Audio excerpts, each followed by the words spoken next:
Assalamualaikum warahmatullahi wabarakatuh. Nama saya Farah Azra Fitriani dari kelas 10 IPS 1. Pada kesempatan kali ini, saya akan menjelaskan mengenai Islam wasatiyah moderat sebagai rahmatan lil alamin.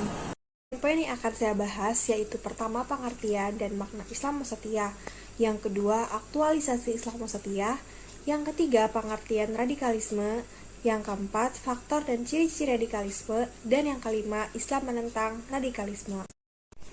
Pengertian dan makna Islam wasatiyah. Secara bahasa, kata wasatiyah berasal dari kata wasato yang berarti adil atau sesuatu yang berada di pertengahan.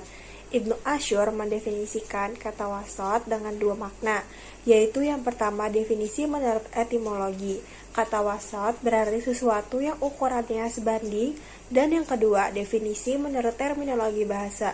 Makna wasato adalah nilai-nilai Islam yang dibangun atas dasar pola pikir yang lurus dan pertengahan, tidak berlebihan dalam hal tertentu. Jadi, Islam wasatiyah adalah Islam tengah di antara dua titik ekstrem yang saling berlawanan, antara meremehkan, berlebihan, atau antara liberalisme dan radikalisme.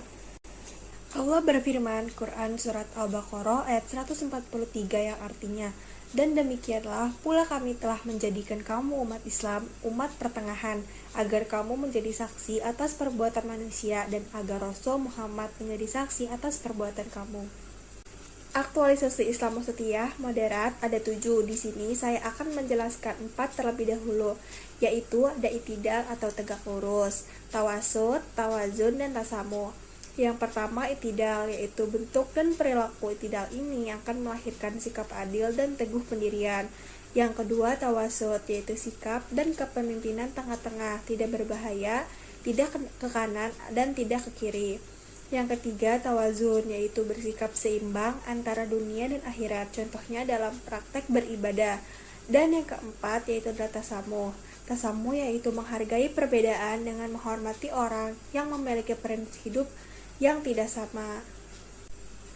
Lalu ada musawah atau persamaan, syura atau musyawarah, dan tahadur atau berkadabat.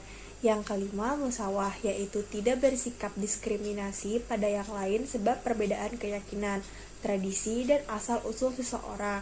Yang keenam syura, yaitu sikap persoalan diselesaikan dengan jalan musyawarah untuk mencapai mufakat dengan prinsip kemaslahatan di atas segalanya.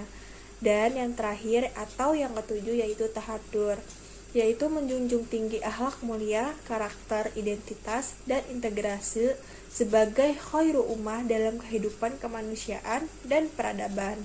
Selanjutnya, radikalisme. Radikal berasal dari bahasa Latin yaitu radix yang berarti akar. Secara etimologi, radikal mengandung arti segala sesuatu yang sifatnya mendasar sampai ke akar-akarnya atau sampai pada prinsipnya. Sikap radikal akan mendorong perilaku individu untuk membela secara mati-matian mengenai suatu kepercayaan, keyakinan, agama, atau ideologi yang dianutnya. Faktor-faktor penyebab radikalisme ada 4. Yang pertama, pengetahuan agama yang setengah-setengah melalui proses belajar dan doktriner. Yang kedua, memahami Islam dari kulitnya saja, tetapi minim wawasan tentang esensi agama.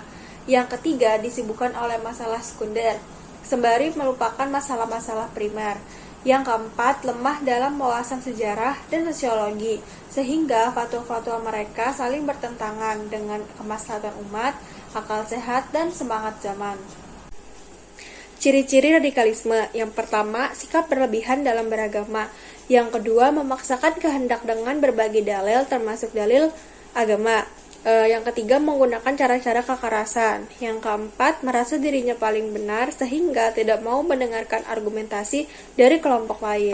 Selanjutnya, Islam menentang radikalisme sebagaimana firman Allah Subhanahu wa taala dalam Quran Surat Al-Maidah ayat 87 yang artinya, "Wahai orang-orang yang beriman, janganlah kamu mengharamkan apa yang baik yang telah dihalalkan Allah kepadamu, dan janganlah kamu melampaui batas. Sesungguhnya Allah tidak menyukai orang-orang yang melampaui batas."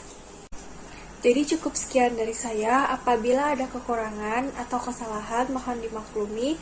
Terima kasih. Wassalamualaikum warahmatullahi wabarakatuh.